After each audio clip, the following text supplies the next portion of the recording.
Hello, good evening. Well, I'm here without Robert King tonight for a bit. He's going to probably join us later. Unfortunately, he ran out of petrol in Malmesbury, so you're going to unfortunately have to deal with me alone for a bit. So tonight there's a small number of fairly significant stories. I had to try and narrow it down from a number of them, but there's one that really piqued my interest. And that is the recent firing of Malusi Boy from the mayoral committee in Cape Town. Now, Malusi Boy does not seem to feature very big in the news, but he has been involved in what has been a fairly long running scandal.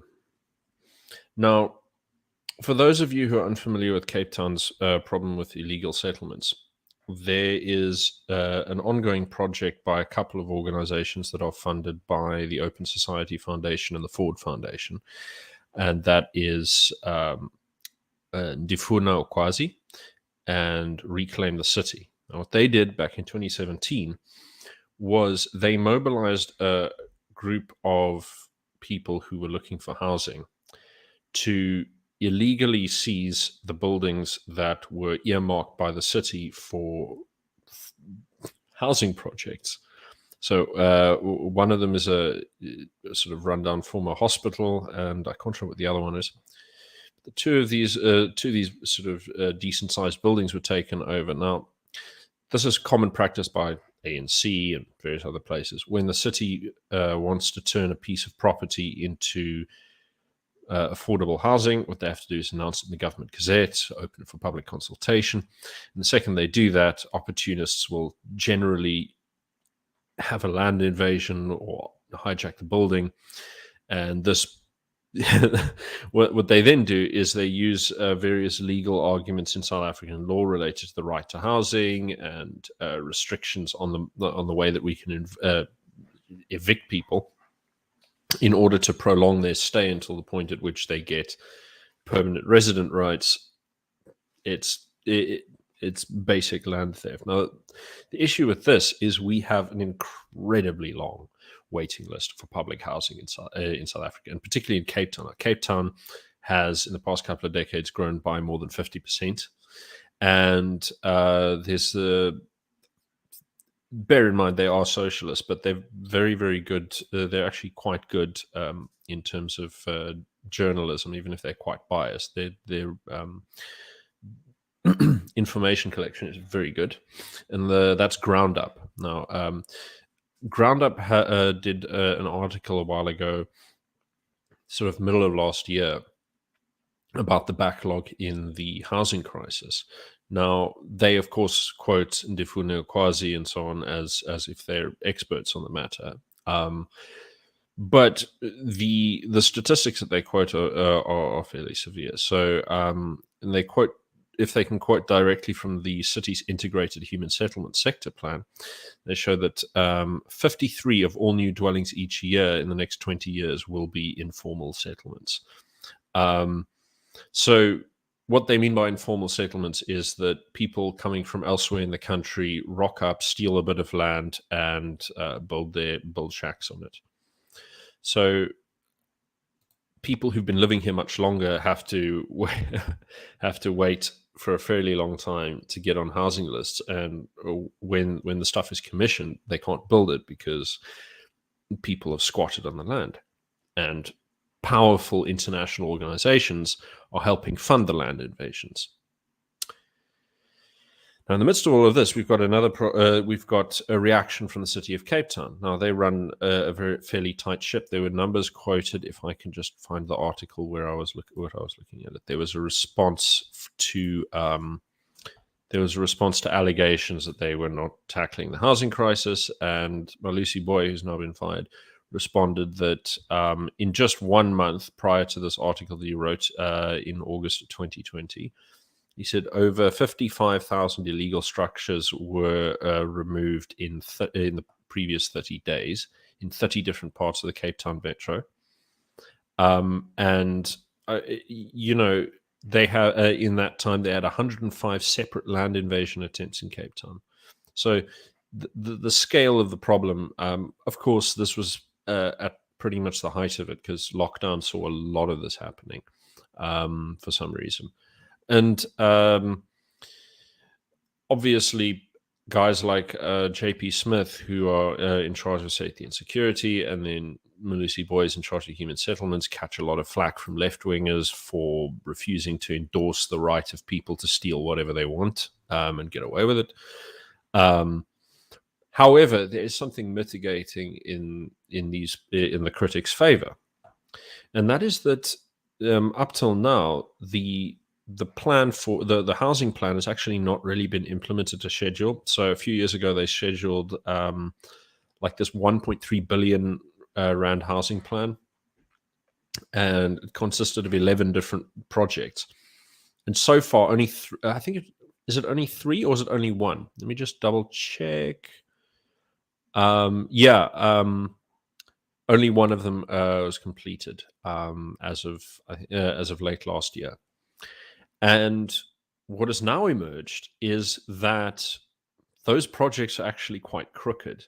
So the ones that were involved, the first one that was actually commissioned was given to a company owned by the wife of the head of the 28s gang. So, so Nicole Johnson, who's the wife of Ralph Stanfield, got this huge project under her company, Glowmix Housing Brokers. And the city was well aware of it, but had done nothing about it for years. And amongst other companies that were contracted for various things like housing materials and what have you, Malusi Boy managed to allegedly inflate the tender inflate the tender quote prices by, in some cases, 10 times the amount. And so there's an excess of something between 300 and 700 million that has been siphoned off from the city's budget for these projects that are not really going anywhere. And so recently, a few days ago, the police raided his office, stole everything. Stole. What's the wrong word? They raided his office. They took cell phones. They took all kinds. There's also a policeman who they raided who was connected to this. And the outcome is that the DA, who has somehow managed to ignore responding to all of the critics of this so far, has very promptly fired Malusi Boy, but they can't deliver they can't actually deliver the paperwork that says he's been fired from the Mako, because he's hiding from everyone right now. So that remains to be seen. At the same time, so a lot of this criticism has been brought up by the Cape Coloured Congress, who's the coloured nationalist Cape Independence supporting party. Mainly inner city Cape Town is their main voting areas. But Barrydale Adams, the leader, has been sort of speaking up about this for some time. The thing is, it's interesting because these invasions by Ndifuna Kwazi and Reclaim the City. I mean, this has been going on for more than 5 years now. I mean, there's people who've written their master's dissertations on this subject. It's been going on long enough, and you can find glowing articles from like NPR in America saying, poor disadvantaged people are just trying to find their way. But the reality is, it's political activists picking people who they're friends with or have made contacts with, who they can turn into professional activists, and then getting them to take housing from people who are on a legal waiting list in order to further their own little ends. It's very perverse. But yeah, no, it's not going to do very well for the city of Cape Town. And when Barrydale Adams saw that Malusi Boy had actually been fired, and he'd been raided, and there's a warrant for his arrest. Another thing he brought up, which was very interesting, which is that there is another councillor in Cape Town who's not been fired by the party, who during lockdown allegedly misappropriated several $100,000 that was intended to go towards food relief packages for people during this time. I'm trying to remember her name, Nora Gross. Nora Gross. And rather appropriately titled. It's rather disgusting activity if it's true. But it seems it seems to be not being carried along well by a lot of people because, I mean, the perception, of course, is that they're willing to fire the black councillor who's been accused of corruption, but not the white councillor who's been accused of corruption. Now, I can't read into the exact reasons why they do that, but I suspect that the reason they went after Malusi Boy and not Nora Gross is Nora Gross has got barely any articles about this, not much media buzz. They don't have big international organizations putting pressure on them. And one must remember that Helen Ziller, who's the most powerful member of the Democratic Alliance, has a lifelong involvement with the Open Society Foundation, which is the main funder of these pro-land invasion NGOs. Now, interesting extra fact is that the board of trustees includes a person called Ruth Hall. So she runs a research organization. She runs this little research organization on from University of the Western Cape, and it's called PLAS. And I can't remember exactly what it stands for, but it's basically sort of, land rights, that kind of stuff. And what was interesting about her, and the first time that I found her, is I was looking at Cyril Ramaphosa's advisors on land reform. Now, Ruth Hall really believes in expropriation without compensation along strictly racial lines. And what's really interesting is that what's really interesting is that in 2002 she wrote a paper with someone who must be a relative of Haile Mengistu, the former socialist leader of Ethiopia. Same surname. They both live in Zimbabwe. I don't know. That's just speculation. Anyhow, two of them wrote this paper in 2001, published in 2002, where they argued that there's absolutely nothing that can go wrong with Robert Mugabe's land reform program, and that confiscating white farms will only make things better. And at this moment, Robert King is going to be added. How you doing, man? Oh yeah, I'm fine. I just had some car issues that delayed me a bit this evening. It's quite funny. Over the weekend I was with Donald Brown from Worldview, and he came to Rebecca Yeah. Still for that lunch we were at. And then in the evening, I got a call from him that he had run out of fuel in Rebecca Still and couldn't refuel his car because none of the petrol stations here were open. They all closed at 7 o'clock. So I had to go and help him and drive him to Wellington. And now the same problems hit me, coincidentally, just a couple of days later. Yeah. But Yeah, yeah, that's it was what only a happens few minutes late. anytime you cross the sort of Swartland Boerland line. Nature just sees you as a traitor. Um, Yeah, it's another strange thing because I remember being in the UK, I was shocked because being in Rebecca Still, I mean, every shop closes about 7 o'clock that you get all your basic goods from, like, milk, bread, everything. But in the UK, they would close at 11 o'clock at night, which was always a nice thing. So I could get off work and, go to the shop at 10 o'clock at night yeah. and things would be open. So that was one of the nice benefits of being there for a few months. So anyway, just to catch you up quickly, I've been talking about Malusi Boy being fired from the Mako in Cape Town for allegations of tender fraud relating to the big housing projects that fantastically failing to materialize.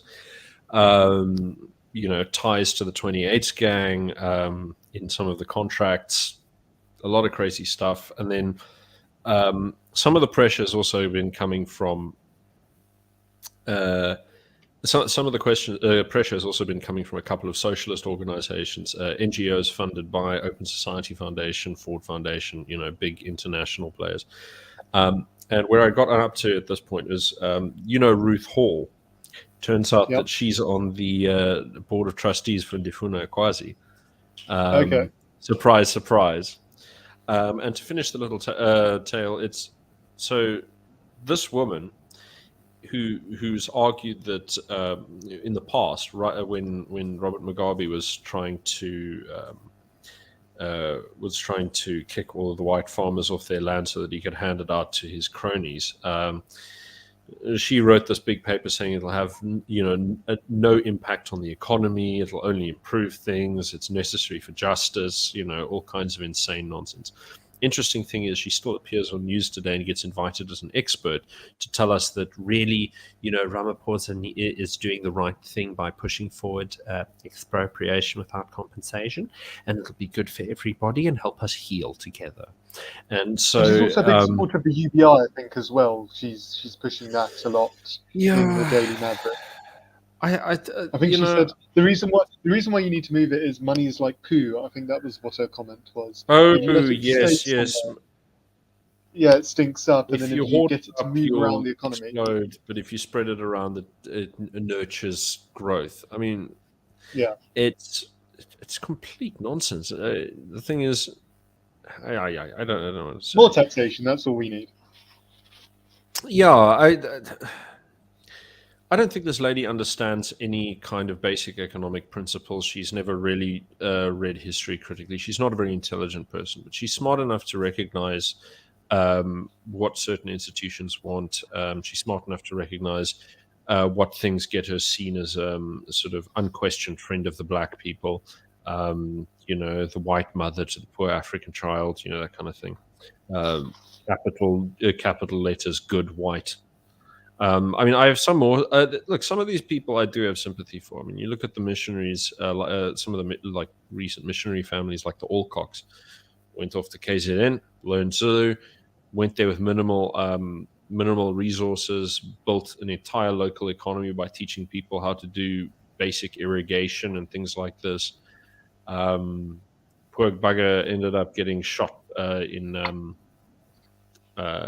a dispute between sort of neighboring clans. He tried because he was caught in the middle trying to do peace brokering. His son, though, is Gigi Alcock, is actually a fairly decent economist. That's an aside. I mean, there's a difference between people who go in there trying to just like practically sort of dig in and do things, and people who are their main objective is sort of being revolutionary criminals. And I mean, like, even by their own admission, in terms of what they say their core functions are, these NGOs really are criminal organizations. So yeah, well, you see it in Europe as well with all these refugee and illegal migrant NGOs as well. Trying to encourage as many people to come to the continent as possible. And then obviously the West then gets really annoyed with countries like Hungary when they start to take on the NGOs, and they're portrayed as the bad guys instead of the But I mean, you real remember what happened. Remember what happened in Georgia recently? So Georgia tried to mimic America's law regarding foreign-funded activists and just having them declare their status. Just that. And all of the people who are socially connected to the American sort of intelligence network funded organizations showed up in their thousands in the Capitol, burning things, causing chaos, and the government eventually backed down. So, it's... Yeah, I guess the problem with some of these countries as well is that you only need like a small spark for some of these NGOs, because these countries are already very corrupt, and in some ways they're unstable and prone to public outrage. So you only need a small spark like that, or a small instigator like that can really have some serious consequences for these governments, especially in Eastern Europe and these former Soviet states. Because I know there's a lot of corruption relating to Georgia. Yeah, but I mean, the way that you look at this is that, like, the NGOs are branches of Western governments. I mean, so for example, if you look at like at Ireland, for example, almost every single NGO that is pushing for illegal immigration is actually funded by the Irish government. And so what you have is a situation where this was pioneered by Tony Blair. I'm not sure he invented it, but he certainly perfected this sort of governing method. Is you set up all of these quasi non-governmental organizations. Quangos, I think they're called. Yeah, that's what they're called in England, but it's not a much used acronym down here. So these organizations, these sort of NGOs are given fat wads of cash from government. Then they write the policies that the government pass. They run parallel programs. They do all kinds of shady shenanigans.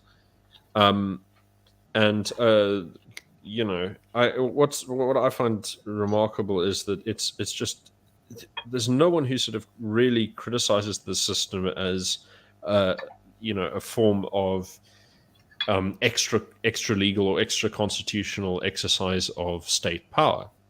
Well, it's not money laundering; it's power laundering. Although money laundering does happen, um, I don't know. It's just a lot of people seem to be quite naive about this, and the problem with a lot of people who do know about this is that one ends up getting hysterical. So instead of like looking at it as, well, this is a systemic issue that we need to address, they sort of go, ooh, George Soros. Well, okay, cool. George Soros, of course, he's a meddlesome bugger who doesn't know good for anybody except his sort of financial partners. But it's not helpful to fixate on personalities. If you don't have a systemic approach to these things, what are you going to do? Who do you lobby?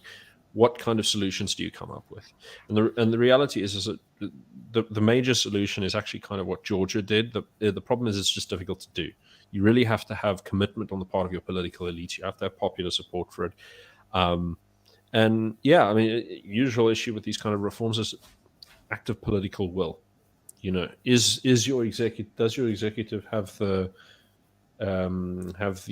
stones to push it through when it needs to be pushed through? And we're sort of seeing that now in Israel as well with their judicial reforms, and there's a major clash between the government there and then the opposition. For those who don't know, the reforms they're currently pushing through in Israel is basically to strengthen the power of the legislature and the executive in Israel. So they want to weaken the power of the Supreme Court to strike down laws that are viewed as unconstitutional. And then it would give the power, more power to the legislature, which actually, as I've been studying this, it gives it more powers in line with what the UK Parliament currently has, because actually the UK Parliament used to have. Yes, I mean it's limited because now remember the Parliament used to be supreme, and House of Lords had a consulting role. They also were the highest court of appeal. And what Tony Blair did is he abolished that whole system and placed a Supreme Court in charge, which he packed with his loyalists. And then what you get is the Supreme Court can knock down anything that the Parliament puts forward if they don't like it. Actually, it can't really do that. What the Supreme Court can do is... Well, the answer here is yes and no. If you look at, for example, something like the Chagos Islands case, you get this really bizarre situation where Parliament and Parliament and Supreme Court disagree with each other, and Whitehall then just does what it wants. So and a similar thing with Brexit as well. So you get these situations where when you've got a disagreement between the major branches of power, unless one is actually sort of in a very strict sense sovereign, in say like the United States, you've got an incredible amount of sovereignty vested in the Supreme Court.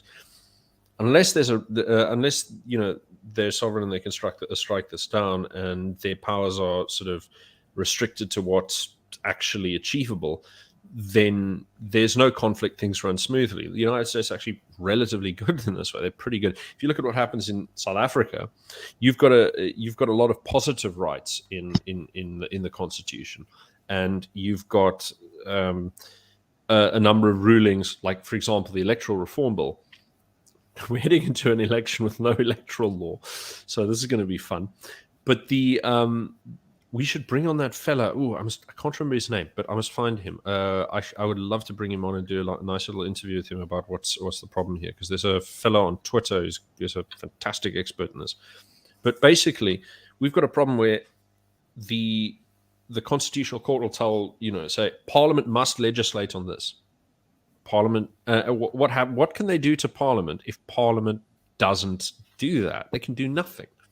And so, look, a constitutional court that can say, okay, we strike this down as unconstitutional. Then you've got nicely prescribed, narrow rules that are actually sort of enforceable, because then the role for enforcing whatever change to the legal system has happened in the Constitutional Court falls directly on enforcement. It has nothing to do with Parliament. If Parliament wants to overturn it, they have to write another law and see if it'll pass muster. But in this case, where they try and prescribe things to other branches of government, it doesn't work. So it really depends what arrangement you come up with. And personally, I think, look, parliamentary sovereignty is very, very good. It's functional. I do like the idea of having an executive with much more leeway that doesn't rely on party machines, so that if you have a leader who's faced with really tough crisis situation, they're capable of acting even if their party doesn't like it. But in practice, this is very, very hard to construct a system that functions as smoothly. And I suspect if and the I UK want to... system, I mean, that was a pretty unlimited. It's considered an unlimited form of government, so it gives an unlimited form of power to the executive if the executive Yes. can command a majority of parliament. But that's the system that's developed organically over 1,000 years, pretty much since Magna Carta. But I would just go back and just correct you on one thing. So the Supreme Court in the UK, they can't actually strike, as Stanley Simpson has pointed out, they can't actually strike down legislation that the Parliament proposes. So what they can do is they can, if there's conflicting legislation, they can make rulings on that. So if there's two pieces of legislation, for example, an international treaty and national legislation, that they can do that. And they can also rule when the minister... it was indelicate language on my part. But I mean, the fundamental thing about the British Constitution, so to speak, is because it's an organic constitution, not a codified one. You don't have any piece of legislature that has natural primacy. There's no sort of principle of abrogation that arises from, as a normal bit of legal exegesis. So they have an enormous amount of leeway to decide what rules get applied and what haven't. And they've got 1,000 years of legislation through which to sift for whatever ruling they like. So, I mean, that's an enormous amount of leeway. So it's an enormous amount of power, but ultimately sovereignty still lies with the Parliament, I would argue. No, agreed. Because they can abolish the court if they want. They could abolish the court if they want. You couldn't just do that with the United States. But unfortunately, British Parliament being weak, you don't have any party that's got enough of a supermajority and a strong-willed leadership to push these kind of reforms through. At least not since Tony Blair. So, yeah, they're stuck with what they have. But all of this constitutional stuff aside, you have something for us that you know a bit better than I do, which is a bit closer to where we are to home here at the Cape. That's the Barrydale by-election. Now, most people are going to snore the second they hear the word by-election, and apparently your internet has decided that it is going to sleep as well, which is grand. Okay, well, until we're dealing with the by-election, I can deal with a fun little thing that I thought. Oh, there you are. Are you back? Are you doing okay? What's up, Robert?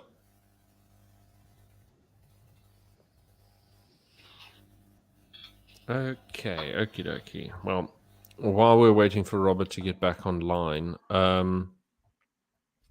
there's an interesting thing that happened recently. It's actually not that interesting. It's just funny. So for the past year, Zimbabwe has been trying to get out of the sanctions the United States has placed on it. So it built this little case where it says that the United States doesn't have the jurisdiction to sanction Zimbabwe, and they brought this to the Pretoria High Court in South Africa, which is quite bizarre. I don't know how they managed to get that on the docket, but perhaps something to do with treaties signed under SADC, I assume. I haven't looked at the case itself. But in the middle of the trial, a couple of days ago, they got a message from the American presidency telling them, actually, you don't have any jurisdiction and shove it up your ass. And no, it's remarkable because they're saying, like, we have immunity, you can't do anything to us, go fly a kite. And The thing is, a lot of people will complain about like the sanctions that the United States uses to rein people in for various reasons. But Zimbabwe's is really tame. It's not like even sanctions against imports and exports from the country. It's just like targeted sanctions saying all of these like leaders of the ruling party, you guys can't use our banking services. And okay, well, that's reasonable, makes sense. Far be it for me to say the Americans have a reasonable foreign policy on any issue, but you know, as far as things go, it's very, very tame. If they want to launder money, they can go ahead. They just have to find someone who's trustworthy to hold their stuff, and they can keep doing trades and nicking cash from people. And they usually do it through, I mean, everyone's seen the recent document, well, not everyone, but several people have seen the recent documentary from Al Jazeera where they show how money is laundered through gold trading.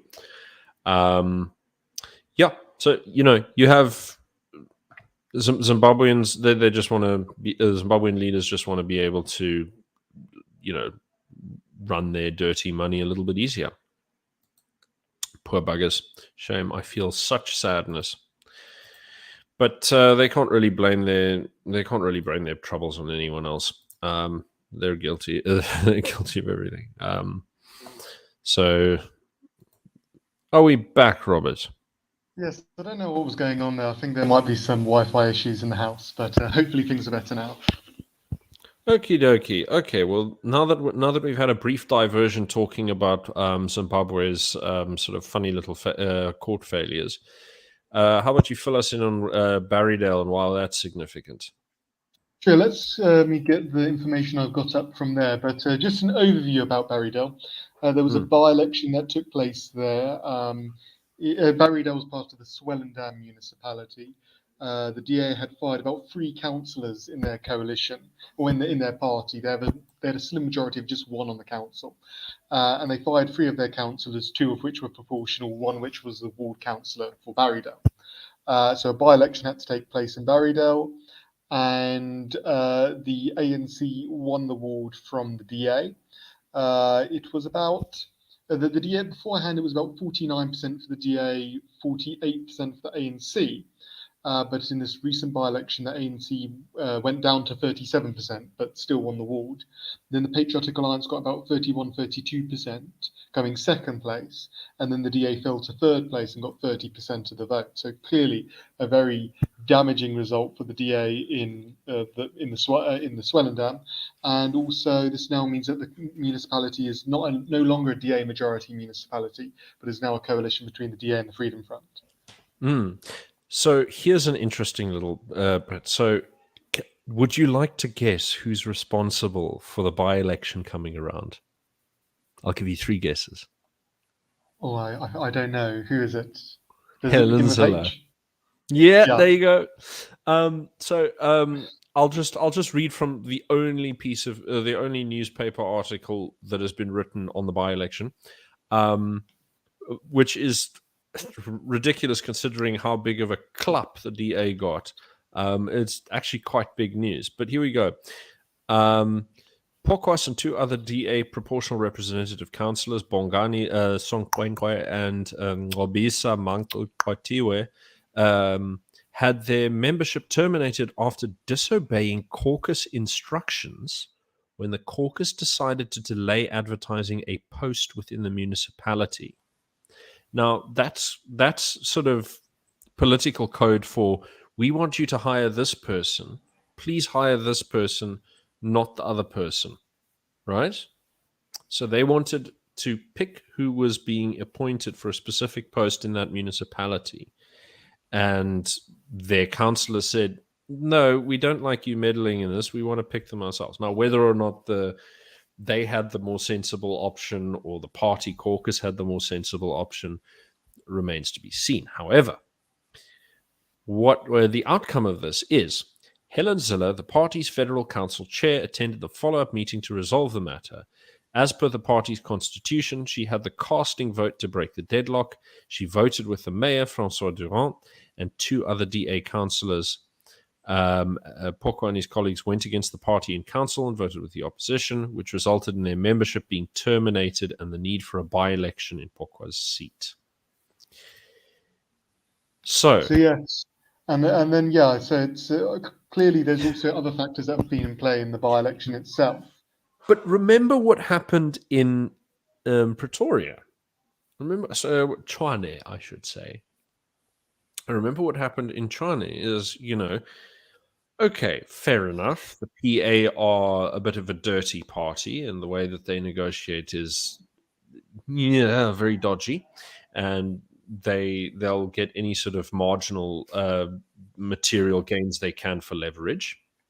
However, the person who refused to negotiate on conditions for the new coalition and who said, and I hear from an internal source that in the Zoom meeting discussion on the matter, she was told point blank, she was told, challenged. So look, if you do this, then the coalition will fall apart, and the opposition and the ANC will rule China. And she said, "So No, be this it." was Johannesburg. Sorry, this is Johannesburg. Am I confusing two stories? Yes, we Yeah, were at the same place when this was yeah, no, discussed. So, no. but China is far more complicated. yeah, China is far more complicated. But what I recall from like stories like this is how many times I've been people have sort of pointed out, how hardline Helen Zille's negotiation is, and for my part, it seems there's a degree of irrational inflexibility there. So I mean, you know, it, if you're dealing with coalitions, you're dealing with negotiations, and I think look, the DA has gotten used to the territory that it's controlled being something where they can dictate terms. Because they've had true dominance in the Western Cape for a very long time. And so the party, with its internal discipline, making sure that whatever projects they decide at a higher level go through, they've gotten used to getting their way. And it seems to me that the negotiation strategies that they've come up with do not adapt well outside of their home turf. And I mean, I remember there's another little insider I used to chat with for a while in Nelson Mandela Bay, and they told me that a similar thing happened, but would not divulge what was being negotiated. So what it is DA top brass comes in and says, "Okay, sure, the coalition's collapsed, but we will not negotiate with you guys. We don't care what you have to say." And then you watch people crossing over, and it's the usual suspects: Patriotic Alliance, UDM. But what happens after these coalitions collapse is the same thing every time. So in Nelson Mandela Bay, they had a lead. They went they had 40 something percent versus the ANC's 36, and then the subsequent election after the coalition collapsed, both of the parties got 39% dead, and the ANC took the balance and took the municipality back. And the same thing is now happening again with China. Is you get this reduced. Well, this is in the polls at least. Support for the DA has really gone down. And so what you get is it seems to me that you get this accelerated optimism and support when the party's coming into the position to claim a coalition back from the ANC.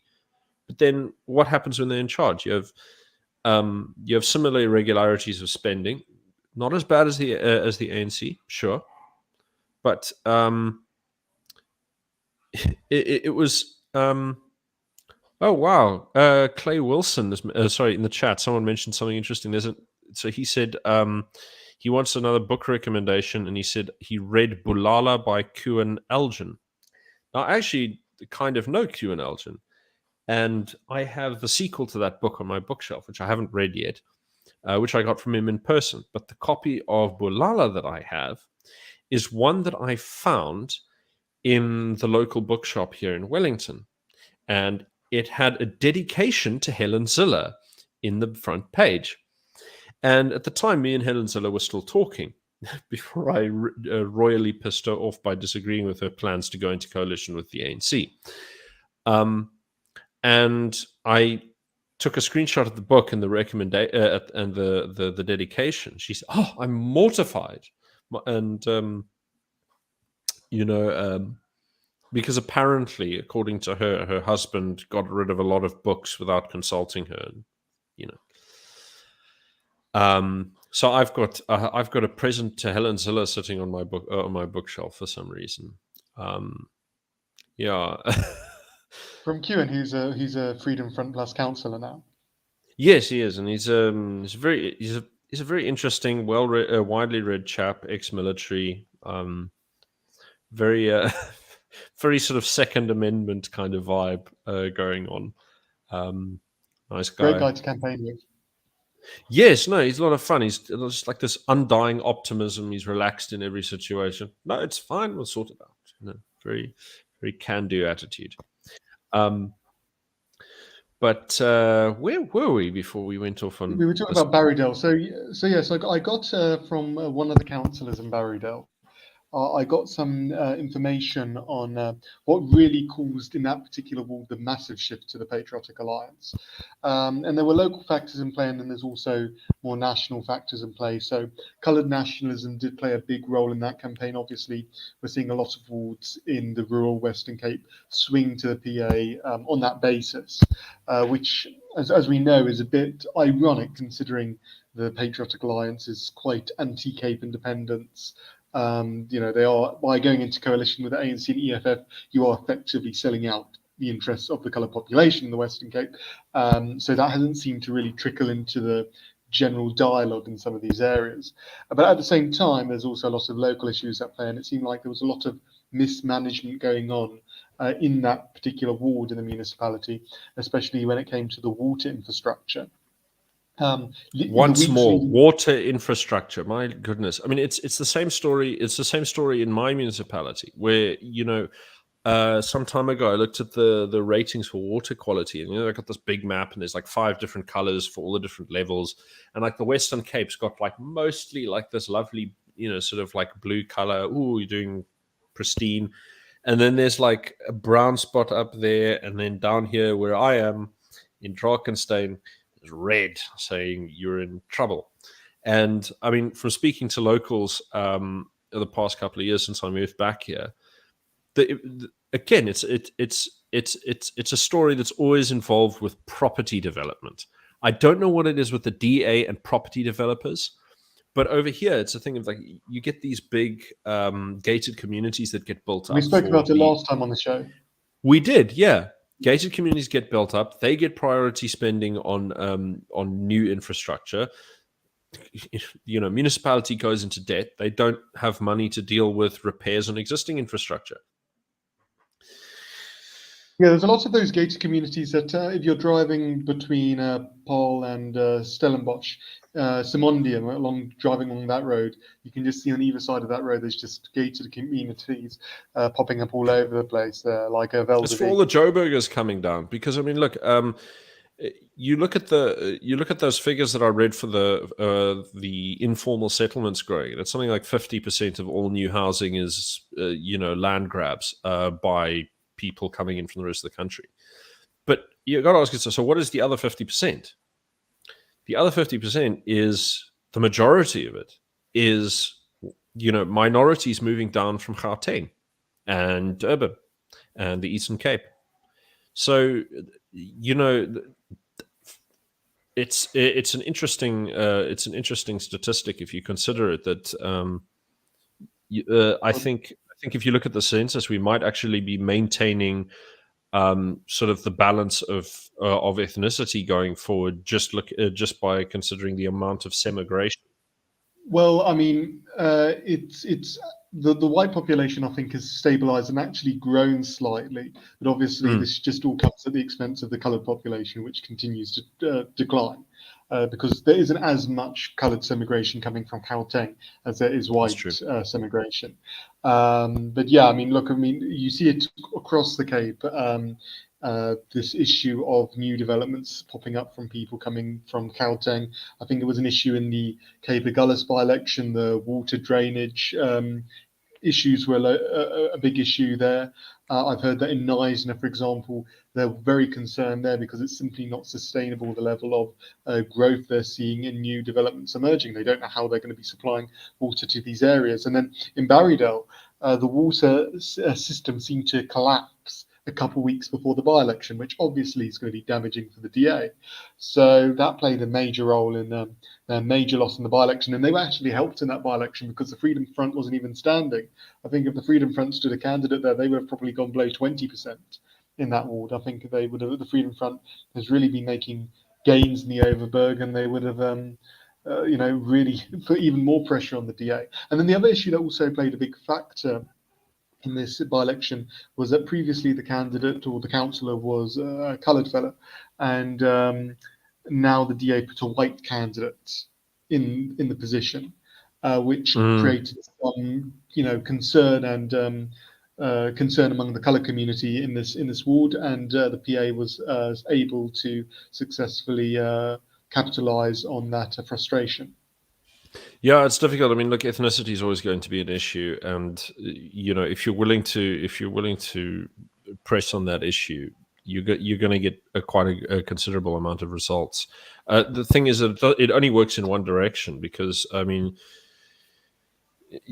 white people aren't going to bitch and moan because the DA's replaced some white guy with a black or a colored or an Indian guy. They're not. I think, look, the reason that the old black leaders in the DA got shtick was mainly because they backpedaled on the whole non-racialism policy. They started saying things like, "Oh, we can make BEE work. We just need to tweak the policy a little bit." Well, I think minorities in poorly. general are more inclined to vote across racial lines than the non-minorities, because I mean, even if you look at coloureds, I mean, they've elected black leaders and they've elected white leaders and they've elected coloured leaders, so they even have a tendency to vote across racial lines as well. That might be starting to fall apart now as we see a greater ethnic polarisation in the province. Yeah, but because they haven't had. Because they haven't had their own representation. They haven't had parties that campaign for their interests yet until very recently. And so now you actually have a voice for ethnic representation. But it's an interesting thing. Like, I mean, there's a lot of research on this in India. And the key finding over here is that people who vote according to ethnic loyalty are far less likely to give a damn about the competence or relative cleanliness of their politicians. So they'll overlook corruption, they'll overlook incompetence, provided they have ethnic loyalists that are in charge. So this becomes a problem, and it explains a lot of the reason why people put up with the ANC, because these people are going to look after you. That's the. And in practice, I mean, considering the amount of welfare handed out, 1 + 1 does equal 2. Yeah, I mean, look, at least the benefit in the Western Cape is that we don't have one party that is solely representing the ethnic interests. Let me rephrase it. We don't have one ethnically based coloured party in the province. It's not just the Patriotic Alliance. We have three. Also the Cape Coloured Congress. Yeah, the Cape Coloured Congress. And good. And good, yeah. Although good, I mean, they try and appeal to some other groups as well. So I do think they do well in Khayelitsha. I think they did well in the recent by-election in around there. I think they also try and appeal to the woke white voter base as well. So I think they've got a broader voter base. Yes, they often get involved in this the saga that I opened this thing with, which is the whole sort of land thefts, building hijacking by activist groups. Is they'll often step in and say stuff like, oh, the government's being unfair, they're evicting people, they're cruel, I can't believe they're destroying shacks. I'm like, do you? I mean, how about it? I don't know where to start, but I imagine the reactions would be subtly different if it was their own property, or if their own family was on the waiting list. The Good Party was also very supportive, although, I mean, I think it's probably very good arguments to make behind that project, but that Khoisan Orania project near Grabo, where a bunch of settlers, well, not settlers, but land invaders is the proper term, I guess, went and took over that state land that was going to be set aside for forestry, and basically built a Khoisan-based community, as they called it. And the Good Party was very supportive of that. Although I think then they had a falling out with the party after a while. So I don't know what's going on there exactly. But yeah, Good was very supportive there. And if you look at the election results from the area, they got about 70% of the vote in that community. So clearly it paid off. Yeah. Yeah, I mean, but I'll tell you what, when I speak to good supporters, they're generally quite receptive, whereas the PA tend to have a very diffident way of engaging. They're very sort of, how should I put it? They have a very conspiratorial mentality. And a very Cape unique way Col- of bribing their voters. Yes, you could say that. I mean, like the local Cape Colored Congress guy in my town is also like really really approachable, easygoing sort of fella. But I haven't had any interactions with PA supporters that are, yeah, they don't. No, they're not good eggs. I think it's because they know that it's a party that's run by former and current gang members, and so there's the kind of mentality that cultivates is not a wholesome one.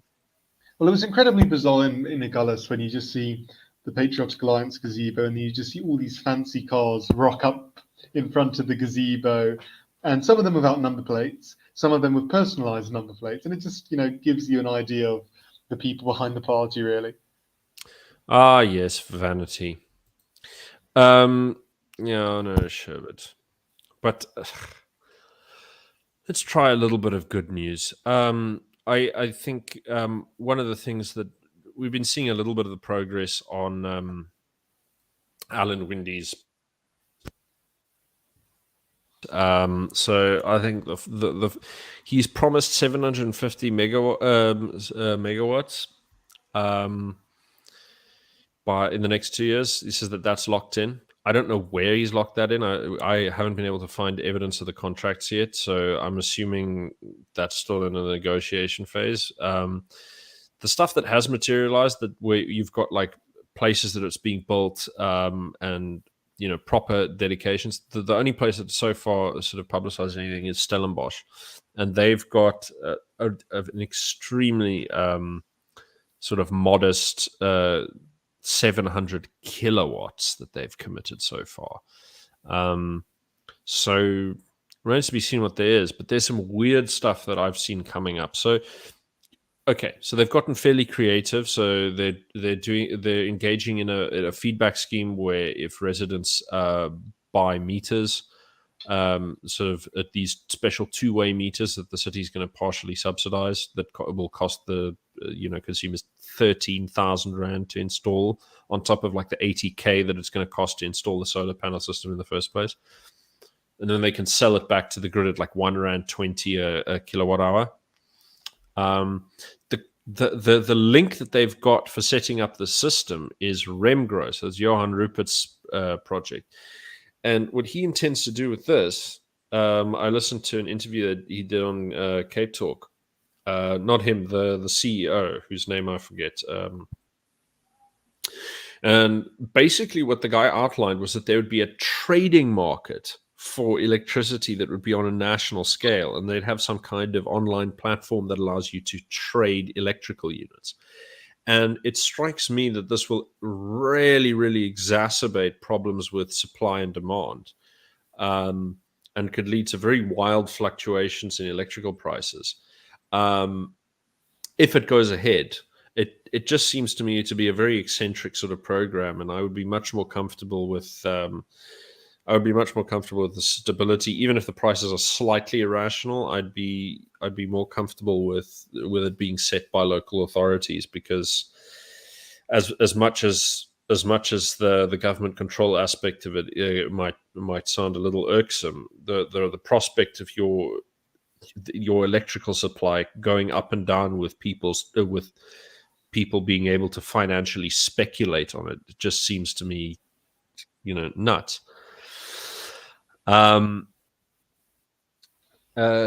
Yeah, but I mean, they have actually also sort of clamped down a bit on the on illegal electrical connections recently. I mean, I know that's a common concern, but they have actually managed to piss off people in Mitchell's Plain. And there were petrol bombs and stones thrown and all kinds of stuff. That wasn't even a week ago.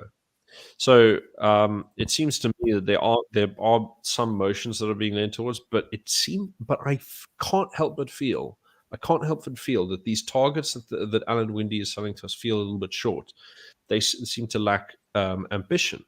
So like 700 megawatts by 2025, considering the amount of population growth we're expecting, considering the amount of demand, and I mean it's absolutely crushing the metalworking sector. And they've recently gone through a situation where SafeSize, the big sort of employers organization that represents the biggest companies, it's like a little cartel, and they negotiated with the big unions recently. That was a couple of months ago for a collective deal that was extended across the sector, including all non-parties, like all small businesses were now forced to obey this.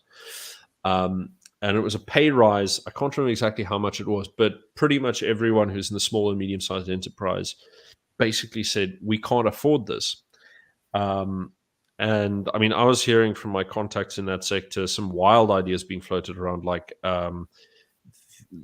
just like mid-sized enterprises potentially saying, "Oh, let's just not comply," and then they can charge all 150, 200, 300 of us, and it'll never get through the bargaining councils. They don't have the bandwidth for that many cases, and they'll have to settle with us. So, like. It didn't come to fruition, but the fact that they were even considering ideas like this, strikes you as how desperate it is. And I don't know if we have we can be as patient as that. So I think something needs to be done. I mean, like I'm personally actually working on something. It's not much because it's just me and my research partner. We're trying to work on a paper for investment into the green economy and so on, mainly because that's the big entry point. Not that I'm into big greeny environmental stuff, but it's the main target. Sounds like your World Economic Forum funded. Yeah, but it's frankly, as far as I'm concerned, it's kind of a decent way to get people to stick their money here, because you're not going to get a lot of big international institutions saying, "Woohoo, let's go build coal-fired power plants." I mean, That doesn't even make sense for the Cape. I mean, we don't have really coal deposits down here, so why would you build coal-powered plants? Exactly. No, all of those coal-fired power plants are up in the coal fields in the north. So we have lots of high-speed wind offshore. Struisbaai has some of the best consistent offshore wind in the country, or in fact for most of the continent. You got a lot of solar capacity that you can stick out in the Karoo where nobody lives and few people farm. You can. There's also this massive deposit of rare earth minerals up there at Steenkampskraal. It's the biggest and purest deposit on the planet. Like uranium, I think as well, isn't there? Yeah, but we've got a fair amount of uranium. That's true. It's largely not tapped because people are very worried about groundwater contamination, which is something that I'm sensitive to. I don't like that kind of stuff. But we do also have, gas-fired power stations in the Cape, and a lot of offshore gas potential that is not really being tapped into. And it's largely incompetence at the national level, corrupt gatekeeping. It takes like 10 years on average for mining mineral licenses to turn around. So, a lot of the potential is just not being extracted. And the things that the national government tends to lean into are things that are gimmicky. So when shale gas was big, when it was at its peak in the United States and everyone was talking about it, the ANC wanted to go and frack the Karoo, which for my money just seems like an extremely dodgy thing to do, especially especially considering where we are now, where there's been like a really good amount of like offshore gas exploration, and we actually can get better returns from doing offshore gas drilling in the Cape. But isn't there also the pressure from environmental groups as well to consider and the influence they have?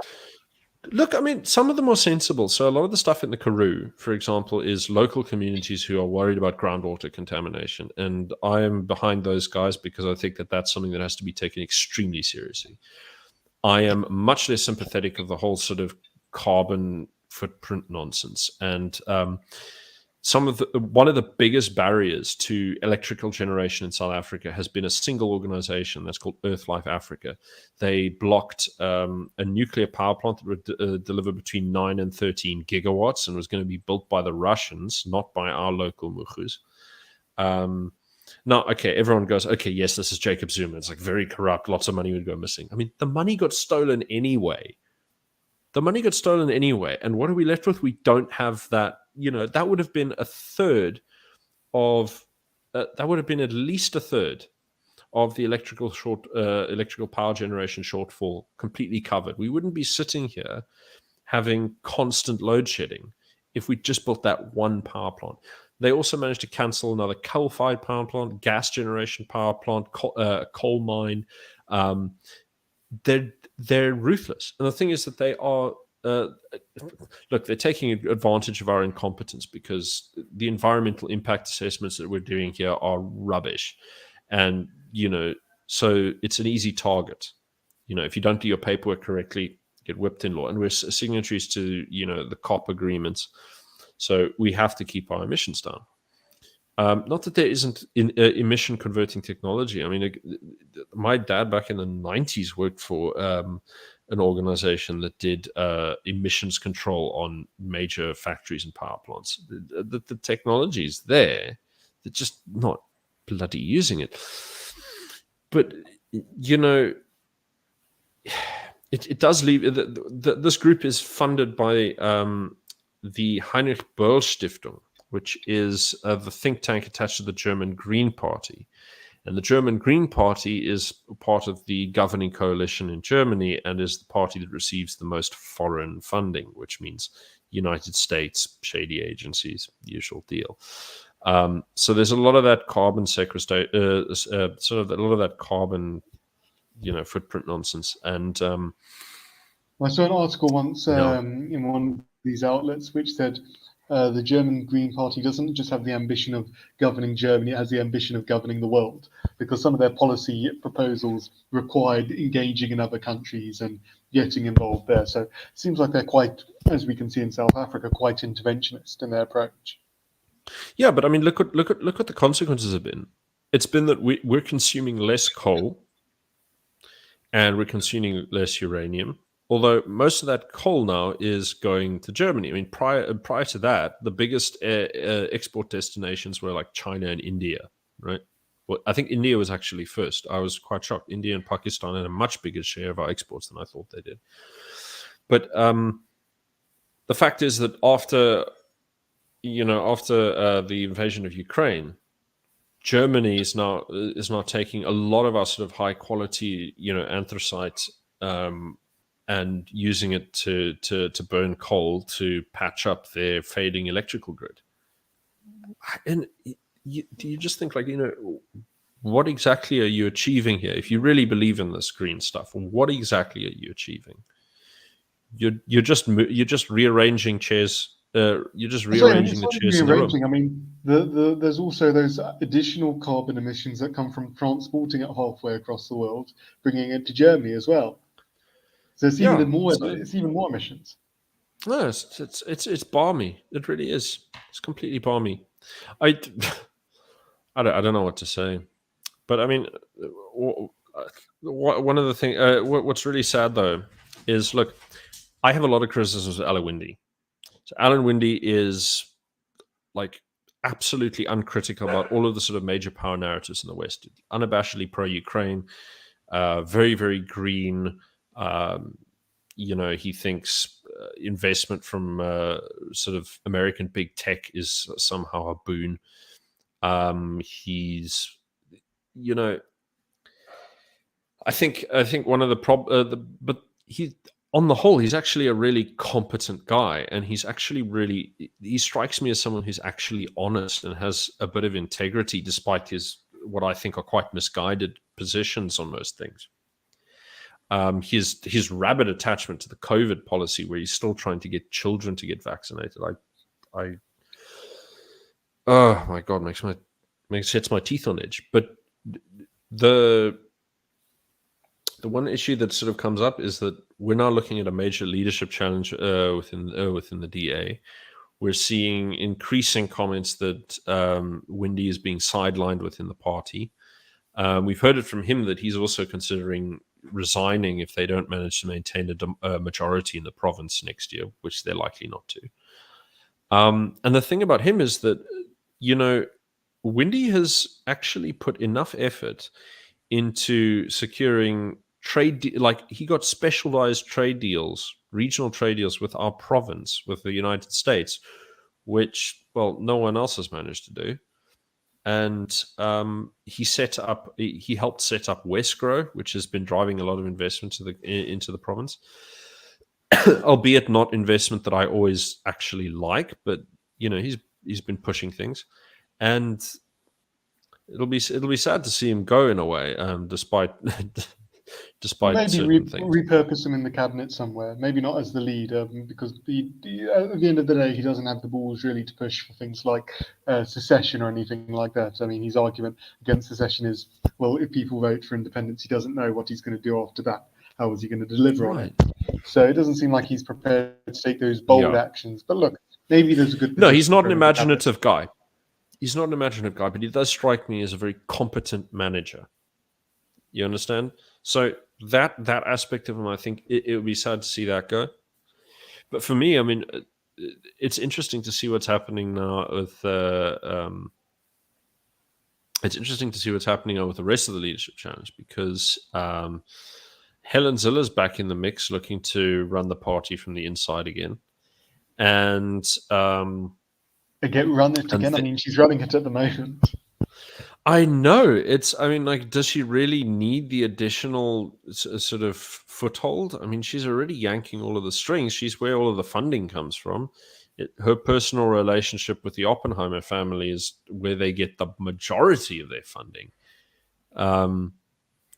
So I don't understand what she really needs to get out of this. But yeah, that reminds me of St. Gator Mackenzie said at one of the conferences. He said she's got to spend more time with her grandchildren and stop treating him like a grandchild. Yeah, well, that's quite a comment. I think, yeah, indeed. But one of my favorite little developments is that they put Ronaldo Gous up in the federal committee. Okay. If you could, apparently. I didn't see that, apparently. Extraordinarily, after.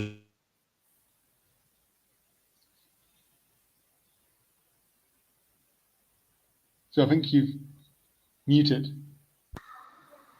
Can you hear me now? Yeah, so I can hear you. Yeah, sorry about that. I've got a very old microphone cable that I'm using for this fancy device of mine. So if I so much as breathe on the cable, it disconnects. So I have to sit slightly back from the desk and be very cautious. So yes, you were saying Ronaldo Gous is being moved to the federal committee. Yeah, I hear that. I've yet to confirm it, but it seems to me if that's the case, it might be a bit of an odd choice. Yeah, I mean, who does he really appeal to? That's a weird question, because I know people watch his podcast, but I mean, he's a local councillor from Nelson Mandela Bay. He doesn't strike me as someone who's got a lot of clout. Although this is evidence that he clearly does, or at least will have in the future. I seem to remember when I was talking to people from that office that while he doesn't have any really controversial opinions, he's extremely milquetoast by anyone's standards, he still manages to keep tripping over his tongue in terms of speaking out of turn on official policy or stances on various topics. And for a long time, he'd have to be brought in to be disciplined. Now, look, personally, hey, I know what it's like to be rapped on the knuckles for speaking out of turn at an organization. My problem has generally been that my statements have been far too politically brash. But I do know the difference between... Vian, you say my mic input is wrong. Yeah, I think the sound's changed a little bit. Okay. Oh dear. And now you're completely gone. And now? Now it's better, yeah. There we go. Sorted. So yeah, it's wrong. It's wrong. Yeah, I agree. I agree. I can't hear it myself, but for me, the difference between sort of like these shitty little dynamic microphones that sit in the computer and a condenser microphone, oh, it's chalk and cheese. So where was I? Oh yeah, Nelson Mandela Bay. So look, I think he's sincere but confused, and he doesn't have a very sort of clear understanding of sort of systemic challenges in South Africa. It's his solution is really just party loyalty. Um, and the problem with that is, okay, that's good for power players, but it's not. It doesn't get you. It doesn't get you practical and good change in the long term. If you fill your party with guys like that, you'll be able to push through reforms that you want, but you won't get any sort of interesting ideas, and you won't get people telling you no when you're wrong. And I think that the DA's got enough of a problem with that at the moment. Yeah, he was also interesting a while ago. I think both you and I engaged with him on the DA-ANC coalition point, and his response was, "Well, we no, the DA won't go into coalition with ANC because the party would have to vote for it first, and the members won't vote for a coalition with the ANC." As if the influence of Helen Zille and Steenhuisen and himself, if they were to push for it at a conference, I mean, wouldn't get it forced through. I mean, the membership would go up against them. It seems a bit unlikely to me. Yeah, because it's like Zille, Steenhuisen, Jordan Hill Lewis, and Solium Simanga. When you got that list behind a proposition, and the only people who are really against it that are like properly senior, someone like Alan Windy, who's already feeling really sidelined. Where's that going to go? Yeah, I mean, like the party's not going. I mean, you're going to destroy the party. I think if the members were to go and vote against that, although the ANC-DA coalition is going to destroy the party. On the plus side, Mpo Palazzo doesn't seem to stand much of a chance against Steenhuisen. I mean, look, Steenhuisen's not the biggest, brashest, sort of charismatic leader, but he's everybody's friend. Everybody likes him. Palazzo doesn't seem like she's even really campaigned too much. She looked like she campaigned on a few of the media outlets at first. Right. She made some public commentary. Yeah, she went on some podcasts. I think was hesitant to attack Steenhuisen too much, and went to a few by-elections, and I think that's about it. I mean, Steenhuisen's obviously got a full. I mean, because he's already run before, he's already got that campaign infrastructure for the leadership. Oh. So he's just able to. I think they're literally reusing the website and the campaign material that they used for the last leadership election. Exactly, and Mpo Palazzo is, she likes BEE as far as I can tell, and her big thing is to move the DA even further to the left. Which at that eventually they'll just be a carbon copy of the ANC if they put her in charge of policy. And they recently lost Gwena Gwenya, who incredibly intelligent little policy, very quiet on the media front, just sort of drills policy. Look, she's very technocratic. She likes her World Economic Forum stuff. She prepared her. She prepared all of her sort of policies for the party going forward just before the leadership contest, and then signed off and said, "Okay, I'm done." And now she's working for, like, I think it's Airbnb for trying to penetrate Central African markets.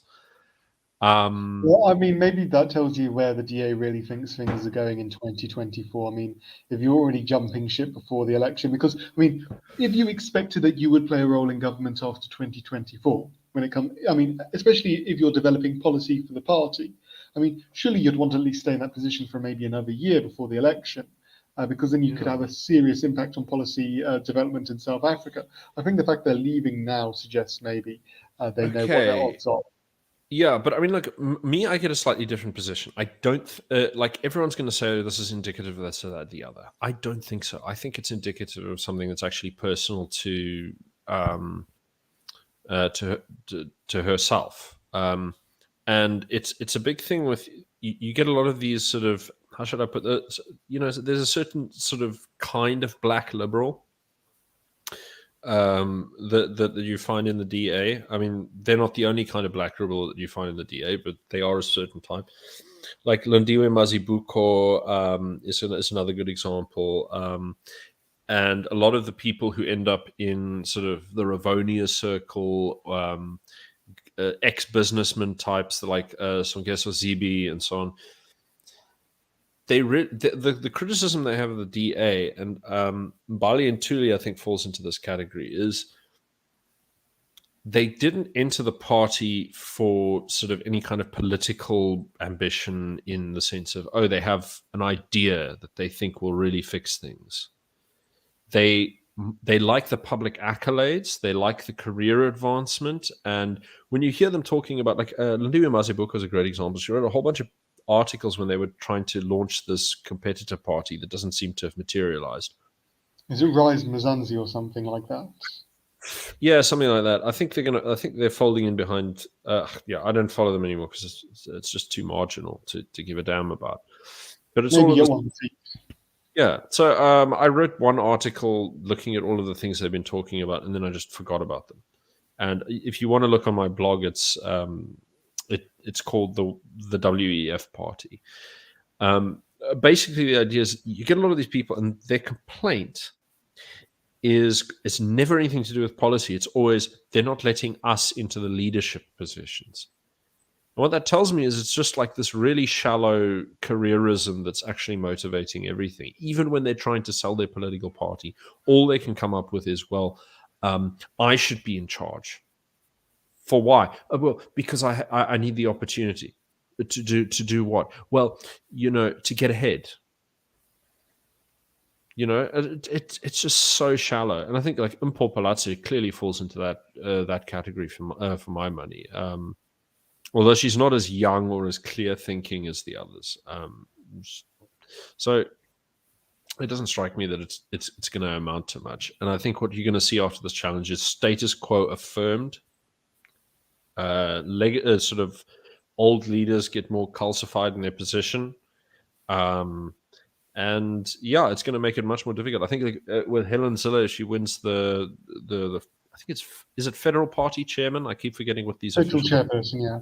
Federal chairperson. If she gets this position, she'll be well placed to sabotage the Cape Independence movement, because from what I understand, she is one of the most rabid sort of defenders of status quo, and the way she negotiates from all of these other examples that I've seen, what this tells me is that if she's faced with the EFF in government, she would rather see the country destroyed than back down on a position that she's become firm on, which is no Cape independence. And I'm worried that she would rather destroy the country than entertain solutions that don't include her. Yeah, well, I mean, the only option then really is to, I mean, look, I think when it comes to 2024, the aftermath of 2024, especially if we're able to force the DA into a coalition in the Western Cape with pro-independence parties, I think at that point, independence starts to become an issue which no one political party can control, no one leader can control, and she can try and sideline Cape independence, but it may end up being that Cape independence ends up sidelining her. Well, I bloody hope so. I mean, because I can easily see. I mean, look at Barrydale, right? The PA are just. I mean, they're a machine.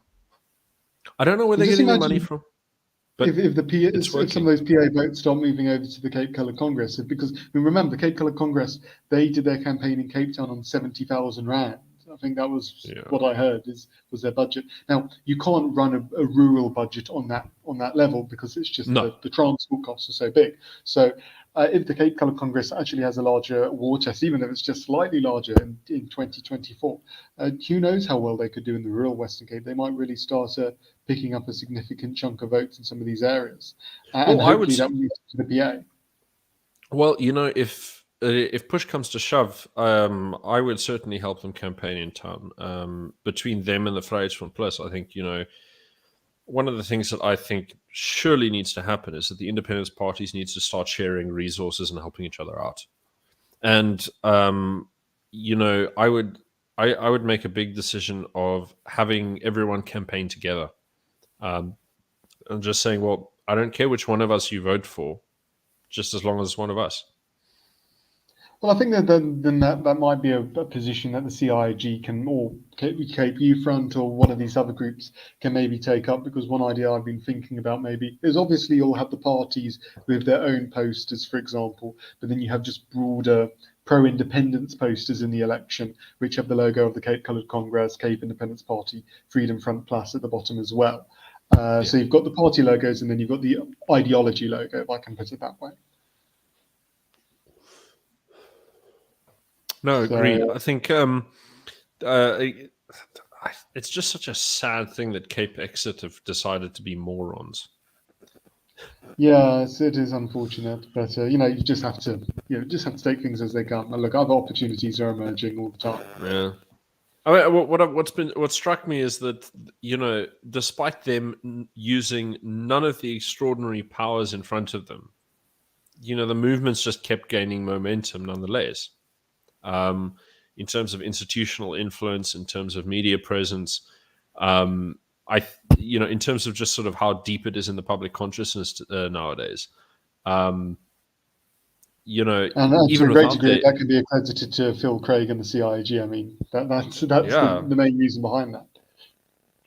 Yeah, I mean, recently they spoke to a delegation from the EU Parliament that came down, and I think, if everything goes according to plan, there's going to be a motion in the EU Parliament related to South Africa and potentially the Cape.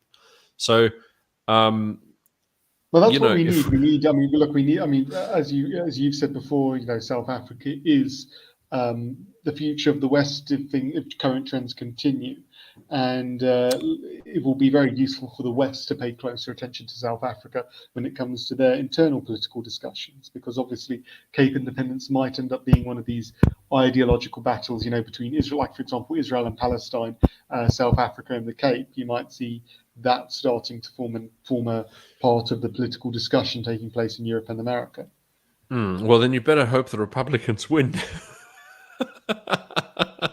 Look, I was explaining that to Yeah. one of the people who work on our project, because obviously it looks beneficial if we can get as broad a church as possible for Cape independence when it comes to our international support. And look, that's certainly what I know the CIG is working on. It is the broadest church as possible. But you are thrown with that challenge that the Daily Maverick is part of the Guardian's Africa network, and then their journalists communicate, and then obviously Yeah. that will influence how the Guardian's narrative is in the UK, which will influence, for example, what policy position the Labour Party ends up taking in the end. Yeah, So I mean, that is I one of the think challenges we have to contend with. I think the other thing is that it's a big sort of, because Bill Gates is behind funding this stuff. The Gates Foundation is funds them, and then you've also got Open Society Foundation chucking money in the mix for those. The two big English newspapers, Mail and Guardian, Daily Maverick. You got that money in it, and as I said, Open Society Foundation is behind like Defune Okwazi and guys like that. So you know exactly where they're going to lean already. And I mean, like, they're journalists are like white people. They're journalists are like white people who vote ANC, like Murray and Tom. I mean, who is foolish enough to admit in public that they vote for the ANC? I mean, my goodness. But did you see that the ANC? I wasn't able to read the article because it was behind a paywall.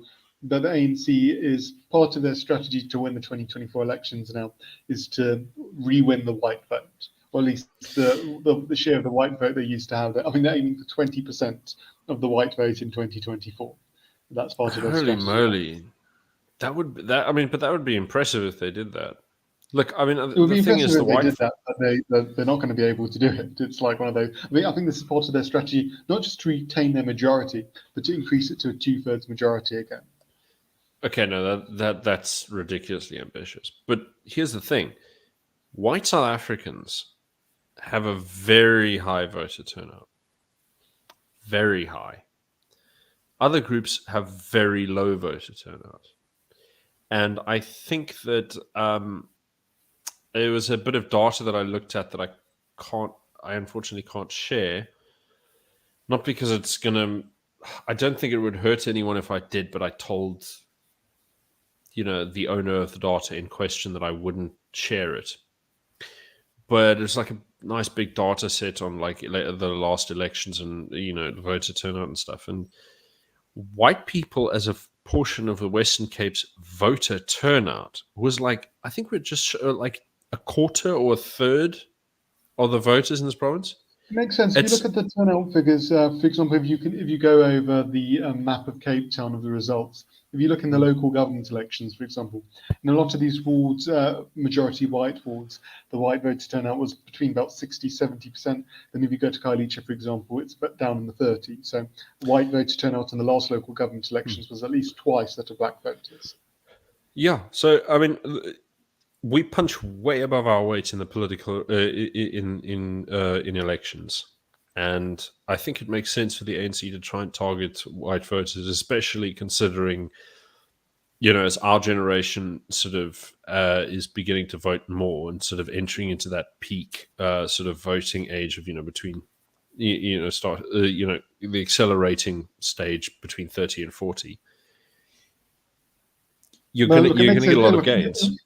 it makes Because sense there's a to lot of target. woke whites. There's a lot of woke whites in our generation. Yeah, I mean, look, Yeah. I mean, I know woke whites as well, but even the woke whites aren't, stupid enough these days to vote for the ANC. I mean, they'd rather vote for Good or one of these other parties. But I mean, I honestly can say I haven't come across in my day-to-day life any white ANC voters, at least in Rebecca No, still. Um, but no, I certainly mean, I not. think Certainly not out here in the hinterland. maybe in In Constantia. Cape Town. Yeah. But I mean, look, I looked at when I was trying to do some research on this, and I did see that in 2019, white voters were actually key for the ANC retaining their majority in Gauteng, because I think the ANC were doing internal polling, and I don't know, obviously, if these results were necessarily replicated in the election, but the Incredible. ANC were looking at about 8% of the white vote in Gauteng in 2019, but that was with Ramaphosa.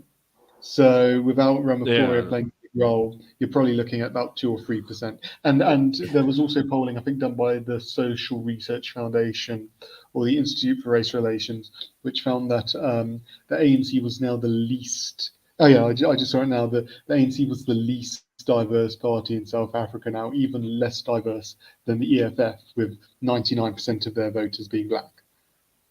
Yeah. Yeah. Yeah. No, it's quite nuts. But good luck to them. Um, look, on that note, I think we should probably wind this down. We've been Yeah, I going don't for an think we hour and a had half. any questions. Yeah, I think we should really keep the show to about Okay. 90 minutes. I think that's ideal. I haven't seen any questions really There in might the be sense. one or two. Let me see. No, a few statements, a few comments, a few chips, but no, nothing, no substantial questions. So I think that'll be it. Well, thanks everyone for joining. Nice seeing you guys about. And Remember to cheery like bye. and share the video.